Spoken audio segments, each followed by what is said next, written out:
Here are at least 7 ways that you could do this with your family. Let's come together right now. The easiest, no-cost way, maybe even you could make some money, is to kick your college student out and bring grandma into his room. Doesn't that sound nice? If grandma owns her house, she could even sell it now and have some money to save up for care later should she need extra care. Then you can bring to her. Number 2, you could move to the same city as your family members. That's what we did when my son was born. My parents moved here after retiring, and they started a second business. And we had so much fun being about 15 minutes apart. We went on date nights because Grandma and Grandpa wanted time with the little one. Number 3, same neighborhood. Now this is getting pretty close. I actually have a funny story from Christmas a few years ago. We went to my sister-in-law's house. We'd only been to her house a couple times, and she was in one of those neighborhoods where all the houses are new and they look very much alike. We parked and we went in and we couldn't find anybody, but Christmas music was playing, the fireplace was going, I could smell cinnamon in the air. She was ready for us. So we started making a salad. My husband starts bringing in all the gifts and putting them under the tree, and I look across the fireplace and there are the stockings. And they are not the names of our family members. We started throwing the salad back in the containers, getting stuff out of the fridge, grabbed our presents, and got back out to the car and realized we were 2 doors down from Aunt Karen's house. Luckily, Aunt Karen knew that family. They were the grandparents, and they had just gone 3 or 4 doors down to their family's house for opening gifts. Oh, that family had the right idea. They were just a few houses apart on the same street, and they could pop back and forth as long as they didn't mind some people touring their home occasionally. So number 4, back-to-back houses. This is my favorite, and this is what we have chosen for my family. Right down the sidewalk is my mom, and we can pop back and forth to each other's houses in our jammies. Anything she needs, like help me log in to my Quicken account, or I don't know how to work the new remote, I'm there to take care of it. Or when we have a button pop off, or we really are craving mashed potatoes, she's here to take care of it.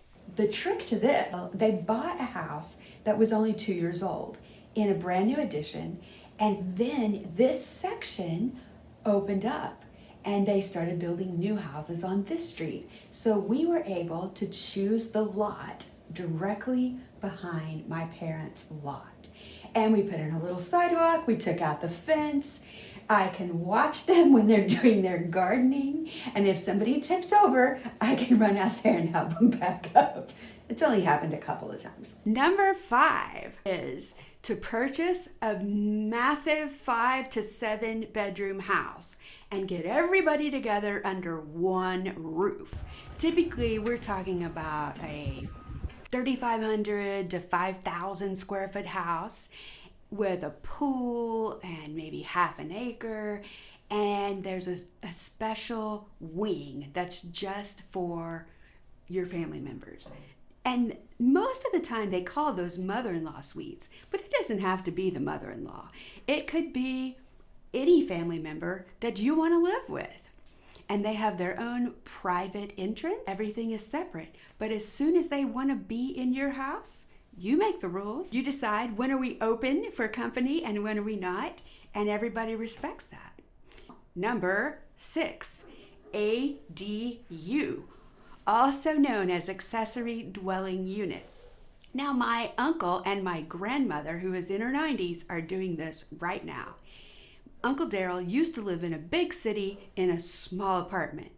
When my grandfather and grandmother started to get to the point where they needed some care, he built a very small accessory dwelling unit in their backyard. They had 3 acres, perfectly legal. They live out in the country, and he is right there in the backyard, just like Mom and I are, backyard to backyard here. We love it. They love it. And it's going beautifully. He cooks most of her meals for her, although she cooks a lot too. I'm not sure why. Number 7 is for you dreamers who are so creative you cannot imagine doing any of these things. You all need to buy yourself some land and build a custom home or a barndominium or 4 houses facing each other, a family compound. The sky's the limit. When you pool your money together, you can do some pretty creative and amazing things. So start dreaming with me. What do you think your family would like the best? Who do you think would be the hardest to convince? And down below, I'd like for you to tell me, what is the age of your oldest parent or grandparent that you're keeping an eye on right now? Who is it that has your attention? When you leave over at my grandpa's house, he always says, come here and give me some sugar. So if you like this video, you know how to give me some sugar. And if you think this is the kind of thing that your family needs to be talking about soon, share it with your brother too. I'll see you next Friday.